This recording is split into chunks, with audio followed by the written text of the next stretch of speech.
Chapter 33. Manasseh was 12 years old when he began to reign, and he reigned 55 years in Jerusalem. And he did what was evil in the sight of the Lord, according to the abominations of the nations whom the Lord drove out before the people of Israel.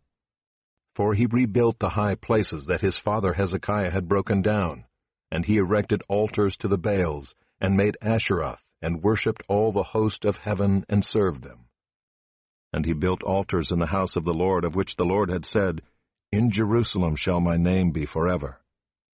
And he built altars for all the host of heaven in the two courts of the house of the Lord. And he burned his sons as an offering in the valley of the son of Hinnom, and used fortune-telling and omens and sorcery, and dealt with mediums and with necromancers.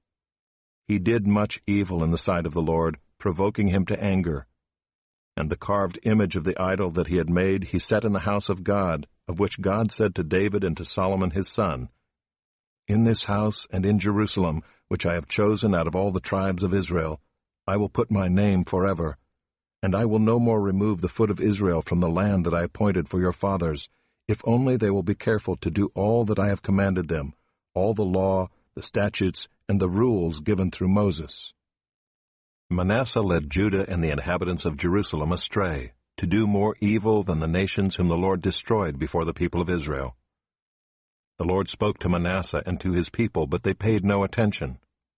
Therefore the Lord brought upon them the commanders of the army of the king of Assyria, who captured Manasseh with hooks and bound him with chains of bronze, and brought him to Babylon.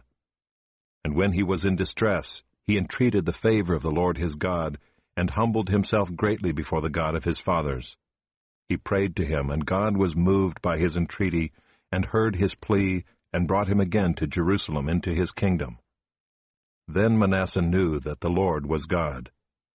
Afterward he built an outer wall for the city of David west of Gihon in the valley, and for the entrance into the fish gate, and carried it around Ophel, and raised it to a very great height. He also put commanders of the army in all the fortified cities in Judah. And he took away the foreign gods and the idol from the house of the Lord, and all the altars that he had built on the mountain of the house of the Lord and in Jerusalem, and he threw them outside of the city. He also restored the altar of the Lord, and offered on it sacrifices of peace offerings and of thanksgiving, and he commanded Judah to serve the Lord, the God of Israel. Nevertheless, the people still sacrificed at the high places, but only to the Lord their God. Now the rest of the acts of Manasseh, and his prayer to his God, and the words of the seers who spoke to him in the name of the Lord, the God of Israel, behold, they are in the Chronicles of the kings of Israel. And his prayer, and how God was moved by his entreaty, and all his sin and his faithlessness, and the sites on which he built high places and set up the Asherim and the images, before he humbled himself, behold, they are written in the Chronicles of the seers.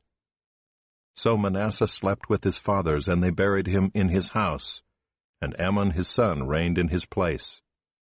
Amon was 22 years old when he began to reign, and he reigned 2 years in Jerusalem. And he did what was evil in the sight of the Lord, as Manasseh his father had done.